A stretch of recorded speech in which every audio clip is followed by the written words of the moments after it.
सीढ़ियाँ उन्हें मुबारक हो जिन्हें छत तक जाना है, सीढ़ियाँ उन्हें मुबारक हो जिन्हें छत तक जाना है, अपनी मंजिल तो आसमां है, रास्ता में खुद बनाना है। Hi everyone, welcome back in your channel Beginning Thinkers, where we discuss ideas that matters to you and our nations. We are talking about something that affects to all us friends. जब हर चीज की कीमत आसमान छूने लगे, जब हर चीज की कीमत आसमान छूने लगे और आपकी कमाई, आपकी इनकम वैसी की वैसी रहे, तो समझ लेना आपके दरवाजे पर महंगाई ने दस्तक कर दिया है। फ्रेंड्स, आज मैं एक ऐसे विषय के ऊपर चर्चा करने जा रही हूँ जिसका इफेक्ट हम सबके जीवन के ऊपर पड़ रहा है। Friend, you know what's about friends, जब हम सुबह उठते हैं तो हम किचन में जाते हैं चाय बनाने के लिए, और चाय बनाते हैं जैसे ही उसमें दूध डलता है, चाय की पत्ती डलती है, चीनी डलती है, तो यू नो व्हाट फ्रेंड्स कि कहने को तो ये है कि दूध के ऊपर कोई टैक्स या जीएसटी नहीं लगता। वो इसलिए नहीं लगता कोई टैक्स या जीएसटी जिससे कि जो आम पब्लिक है वो उसको अफोर्ड कर सके, लेकिन उसका जो रेट है वो डे पर डे तो बढ़ ही रहा है ना friends.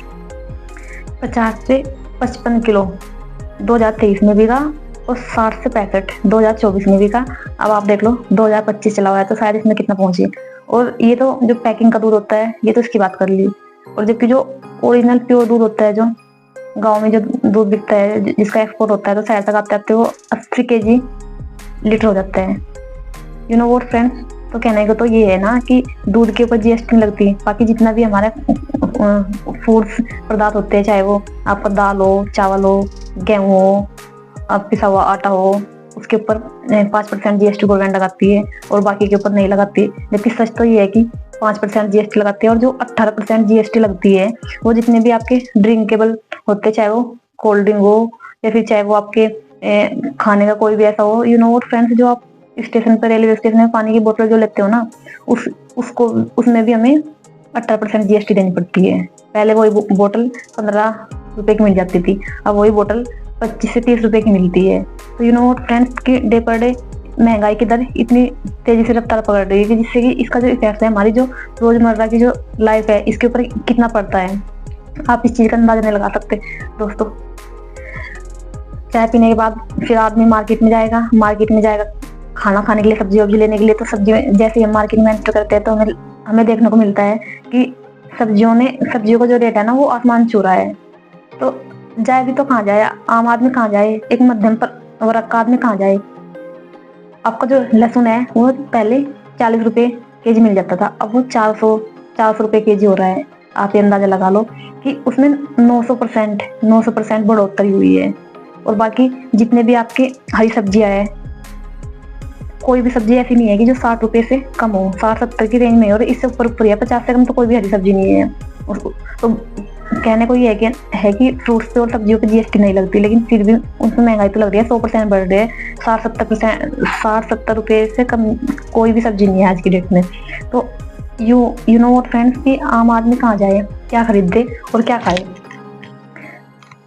You know what friends, अगर कोई फूड्स है हम जिसको खाते हैं वो खुला ले रहे हैं तो उस पर कोई जीएसटी नहीं लगती है, ठीक है, वो नॉर्मल रेट में मिल जाता है। लेकिन जैसे वो पैकिंग होता है और कोई भी उसमें ब्रांड ऐड हो जाता है, वो अपने उसमें कर लेता है, तो उस पर ना 12 से 18% जीएसटी देनी होती है। और वो जीएसटी कहाँ से देती है, वो आम पब्लिक की जेब से जाती है। वो जीएसटी, वो पैसा गवर्नमेंट तो लगा देती है जीएसटी भाई, तो उसको देगा कौन, किसके लिए लगाती है, वो हमारे लिए तो लगाती है ना, कि हम देश को। नो व्हाट फ्रेंड्स, जो महंगाई होती है हम उसको इन्फ्लेशन बोलते हैं, ठीक है। और उसमें क्या होता है कि जब किसी चीज की जो सप्लाई है वो कम हो जाती है और उसकी जो डिमांड है वो बढ़ जाती है, तो उसको ही हम इन्फ्लेशन बोलते हैं, महंगाई बोलते हैं। और यू नो व्हाट फ्रेंड्स, इसमें कहीं ना कहीं जो पैसों की जो क्रय शक्ति है वो कम हो जाती है, मतलब वो चीज फिर महंगे दामों में मिलनी शुरू हो जाती है। और इसका इफेक्ट क्या होता है, जो आम पब्लिक होती है उसके ऊपर ज्यादा पड़ता तो सबके ऊपर है। ऐसा नहीं कि ऐसा तो कोई इंसान ही नहीं होगा जो खाना नहीं खाता होगा भाई।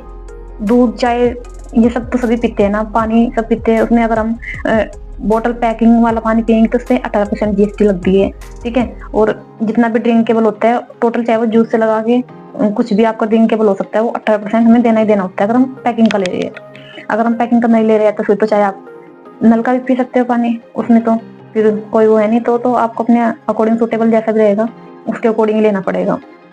तो आई मीन टू से फ्रेंड दैट कि जो ये महंगाई है ना, इसका इफेक्ट कहीं ना कहीं हर इंसान के ऊपर पड़ता है, चाहे वो फिर आपका हाई वर्ग हो या लो वर्ग हो या फिर मध्यम वर्ग हो, सबके ऊपर पड़ता है। और जीएसटी लग रही है आज के टाइम में। पेट्रोल और डीजल आपको पता है कितना महंगा हो गया है, 80 से 100 था पहले, अब 120 जा चुका है। यू नो व्हाट फ्रेंड्स, कहने को तो ये कि जीएसटी नहीं लगती, लेकिन केंद्र सरकार और राज्य सरकार इस पर कुछ पर्सनल शुल्क लगाती है जो वो उनको कलेक्ट कर लेती है। तो कहने का मतलब तो ये है कि जितने भी जो आम पब्लिक है, ठीक है, चाहे वो आप हो या मैं हो या फिर कोई हो थर्ड पर्सन है, चाहे वो कोई भी हो, क्या करेंगे, हम चाय पी सकते हैं ज्यादा ज्यादा, खाना खा सकते हैं और कपड़ा पहनेंगे, ठीक है, ये रोजमर्रा की लाइफ होती है, इसमें ही वो करते हैं। और इसमें भी हम लोगों को इतना जीएसटी देना पड़ता है, 5% जीएसटी, 12% जीएसटी, 18% जीएसटी, कपड़े के ऊपर जीएसटी, भाई 5% जो हमारे फूड वगैरह होते हैं, दाल चावल वगैरह आटा, उनके ऊपर लग रही है जीएसटी, 18% आपका जितना पैकिंग वाला सामान होता है उसके ऊपर लगती है, चाहे हम स्नैक्स भी खा रहे हैं, कुछ भी हम ले रहे हैं इस तरीके का, तो उस पर लगता है। तो कहने में मतलब दे रहे हैं ना, अगर कोई सामान हमारा 50 रुपए का है, ठीक है, और उसमें आपका 10% जीएसटी लगेगा या 12% लगेगा, तो वो तो 80-90 रुपए तक का हो जाएगा। और अगर किसी के पास में 50 रुपए भी नहीं है तो आप सोचो कि वो कैसे अफोर्ड करेगा उस चीज को लेके। तो देश में स्थिति क्या हो जाएगी। चलो कुछ लोग तो ये है कि अफोर्ड कर लेते हैं, भाई उनके बारे में सोचो ना, जो लोग अफोर्ड ही नहीं कर पाते। आज भी रेलवे स्टेशन के पास में कितने ही ऐसे आदमी पड़े हैं कि जिनको 2 टाइम का खाना भी नहीं मिल पाता। और यू नो व्हाट फ्रेंड्स, इतनी भरी सर्दी में उनके पास में कपड़ा भी नहीं होता, फिर भी ये है कि चलो कोई ना कोई हेल्प थोड़ी बहुत कर देता है, लेकिन क्या उससे जीवन जिया जाता है? क्या उससे जीवन जी सकते हैं हम लोग? उससे हम जीवन नहीं जी सकते हैं फ्रेंड्स। तो यू नो व्हाट फ्रेंड्स, महंगाई के, इन्फ्लेशन के कारण क्या क्या हो सकते हैं। सबसे बड़ा कारण तो हो सकता है कि कोई भी प्राकृतिक आपदा अगर आ रही है तो उसमें इन्फ्लेशन हो जाती है, उसमें आपकी जो सप्लाई है वो रुक जाती है और डिमांड बढ़ जाती है मार्केट में आके। दूसरा रीजन और क्या हो सकता है, जैसे आपका कोविड आया था या फिर कोई युद्ध हो रहा है, युद्ध बहुत हो रहा है, तो ये भी रीजन हो सकते हैं महंगाई बढ़ने के। और इससे अलग फ्रेंड्स, सप्लाई और डिमांड अगर इनबैलेंस हो रही है तो तब भी आपकी इन्फ्लेशन बढ़ सकती है, या फिर आपके जो पेट्रोल और डीजल के जो दाम है डे पर डे बढ़ रहे हैं, ये भी आपकी जो रोजमर्रा की जो लाइफ है उसको अफेक्ट करते हैं। तो फ्रेंड्स ये तो इसके रीजन हो सकते हैं, कारण हो सकते हैं। और मैं अब बात करूंगी इसके थोड़े समाधान को लेकर, इसके सोल्यूशन को लेकर। तो यू नो फ्रेंड्स कि ये एक ऐसा मुद्दा है कि हम इसका समाधान तो निकाल नहीं सकते, लेकिन हाँ गवर्नमेंट के पास में तो अवश्य कोई ना कोई इसकी नीतियां होती है, कोई ना कोई पॉलिसी होती है कि जिससे कि वो कर सकते हैं। भाई हम लोग क्या समाधान निकाल सकते हैं अगर हम सोचे तो भाई हम ये सोच सकते हैं कि भाई अगर लहसुन आपको 400 रुपए किलो है तो उसको ना सब्जी में डालें, इतना तो सोच सकते हैं। या फिर आपकी जो मटर हो गई वो ज्यादा महंगी है, उसको सब्जी में अवॉइड कर सकते हैं जब, ठीक है जी, इतना ही कर सकते हैं ना हम लोग तो। या फिर आपकी जो हम मौसमी चीज का यूज कर सकते हैं, जो मौसम के अकॉर्डिंग आ रही है हम उसको यूज करें। ऐसा नहीं कि अगर कोई चीज 50 रुपए किलो मिल रही है अब, और जैसे जैसे उसका टाइम चेंज होगा, मौसम चेंज होगा, तो फिर वो थोड़ा बढ़ जाएगी। ऐसे जैसे एप्पल होती है आपकी 60-70 रुपए किलो मौसम के अकॉर्डिंग बिकती है, और जब उसका टाइम नहीं होता तो फिर वो 120, 150, 200 रुपए किलो, 300 रुपए तक भी चली जाती है शहरों में। तो रहता है कि हम उन चीजों को अवॉइड कर दे, थोड़ा मौसमी चीजों को यूज करें, या फिर जो आपका स्थानीय चीज है उनको यूज कर सकते हैं, जिससे कि आपका पेट्रोल भी बचे और थोड़ा जो ट्रांसपोर्ट का आने जाने का खर्च है थोड़ा वो भी कम हो, ये कर सकते हैं। या फिर सेल्फ रिलायंस बन सकते हैं, स्वावलंबन बन सकते हैं। इसमें ये होता है make in India vocal for local, है ना, make in India vocal for local. इन अभियान को हम अपने जितने भी हमारे खेत वगैरह है या वहाँ पे हम इस तरीके की हॉर्टिकल्चर सब्जी वगैरह का उत्पादन कर सकते हैं, जिससे कि हम घर में यूज कर सके उनको, ठीक है फ्रेंड्स। और इसके साथ साथ हम जितनी भी सरकारी नीतियां हैं, अगर गवर्नमेंट थोड़ा इस चीज को लेके सोचे कि भाई आम पब्लिक है, जो पुअर फैमिली है, उनके ऊपर भी इस चीज का इफेक्ट पड़ता है, तो थोड़ा अपनी नीतियों को चेंज कर सके, थोड़ी अगर जीएसटी वगैरह कम कर सकती है तो कम कर सके। भाई चाहे आपका 5% जीएसटी लगे या फिर आपका 18% जीएसटी लगे या फिर आपका 12% जीएसटी लगे, जो आपका दूध है, चावल है, दही है और आपका जो गेहूं है, सब्जी है, इनको तो सभी खाएंगे, चाहे वो महंगी हो चाहे सस्ती हो। पर ये है ना कि कहीं ना कहीं आप पैसा कहाँ से आएगा भाई, जब कहाँ इतना रोजगार है, किसी के पास में कि वो पैसा ऐसे ही आ रहा है कहीं से और उसको जाके आप मार्केट में लेके आ रहे हो। इतना पैसा, इतनी जॉब तो हमारे इसमें, इतना सक्षम सोसाइटी तो हमारा है नहीं। कुछ वर्क को छोड़ के, कुछ आदमियों को छोड़ के इतना तो नहीं है कि वो अफोर्ड कर सके। कुछ लोग तो ऐसे भी है जो मांग के खाना खाते हैं और वो अपना गुजारा करते हैं। तो सब तो इस कैटेगरी में नहीं आते कि जो अफोर्ड कर सके। बहुत से ऐसे लोग हैं।